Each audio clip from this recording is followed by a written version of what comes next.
Hi friends, welcome to Deepa's world. అందరూ లేచారండి. నేను లేచి ఉదయం ఇంటి ముందరంతా కడిగి ముగ్గెట్టి స్నానం చేసుకొని తులసమ్మను కోసుకురావడానికి వెళ్తున్నాను పూజ కోసం. నేను మామూలుగా పూలు కొనుక్కుంటాను, కానీ పక్కనే తులసి చెట్టు ఉంది. వెంకటేశ్వర స్వామికి తులసమ్మను కోసుకురావడానికి వెళ్తున్నాను. మా పక్కింట్లో ఉంది. కొన్ని తెల్ల పూలు, కదిరిమల్లెలు, సంపంగిలు, వాటి మధ్యలో ఈ కనకాంబరాలు పెడితే చాలా బాగుంటుంది. అందుకని కొన్ని పక్కనింట్లో కోసుకుంటాను. ఇప్పుడు చాలా పుణ్యం చేసుకునిందండి ఈ చెట్లు వేసి.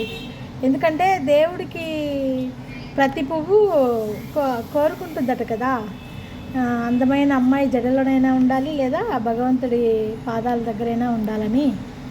సో ఆ చెట్లు ఎంత పుణ్యం చేసుకున్నాయి, ఆ స్వామి పాదాల చెంత చేరుతున్నాయి ఈ పువ్వులన్నీను.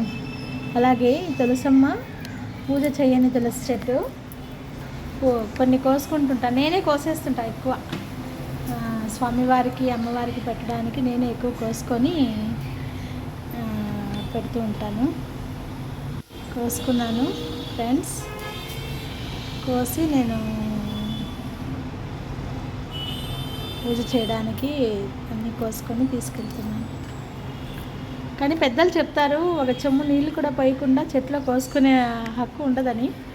నేను ఇవాళ పోయలేదు, ఎందుకంటే రాత్రి వర్షం పడింది. సో కొన్ని కనకాంబరాలు, తులసి ఆకులు కొన్ని కోసుకొని దేవుడి పూజకు తీసుకెళ్తున్నాను.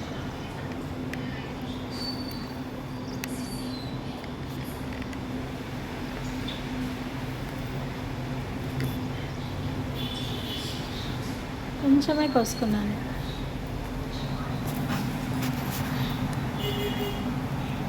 ఆ పువ్వులు, ఆ కదిరిమల్లెలు, ఆ తెల్ల పువ్వుల మధ్యలో ఈ కనకాంబరాలు కొన్ని పెడితే ఆ అందమే వేరుగా ఉంటుంది. అందుకోసమే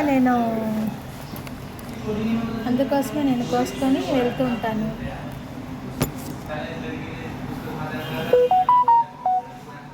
చూడండి, ఇంటి ముందు ముగ్గేసాను. ఎలా ఉంది ఫ్రెండ్స్ నేను వేసిన ముగ్గు? తులసమ్మ దగ్గర. ఇప్పుడు ఈ మధ్యలో ఇల్లు షిఫ్ట్ అయినాము, ఇంకా కొన్ని మొక్కలు పెట్టలేదు. ఓన్లీ మనీ ప్లాంట్ ఒక్కటే పెట్టాను, ఇంకన్నీ పెట్టలేదు. తులసమ్మ కూడా నిద్రపోయింది, మొన్న కొత్తగా మళ్ళీ పెట్టాను. ఓకే ఫ్రెండ్స్, ఇప్పుడు పూజ మొదలెట్టాలి. వెళ్ళి అంతా క్లీన్ అయింది, ఇల్లు క్లీన్ చేసుకుని. ఇప్పుడు సమయం 7 అవుతుంది, ఉదయం 7 గంటలు అవుతుంది. ఉదయం 7 గంటలకు నేను పూజ చేస్తున్నాను ఫ్రెండ్స్. చూడండి, పూలు కోసుకొస్తా, నేను కొనుక్కొచ్చుకుంటాను. కనకాంబరాలు, తులసి ఆకులు మాత్రం పక్కన కోసుకుంటాను. చూడు, రోజా పూలు, కదిరిమల్లె పూలు కొనుక్కొచ్చాను షాప్లో.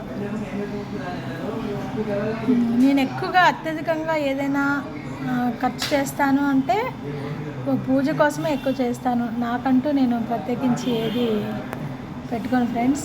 ఇక్కడ కృష్ణయ్యను మర్చిపోయాను వీడియో తీస్తే. దీంట్లో కృష్ణయ్యకి తులసి పెట్టడం మర్చిపోయాను.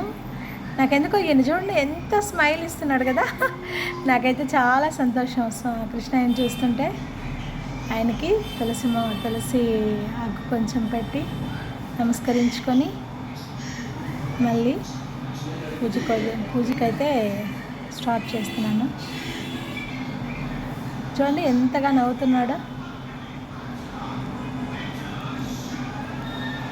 వెళ్తున్నాను పూజకు కూర్చుంటాను. ఇక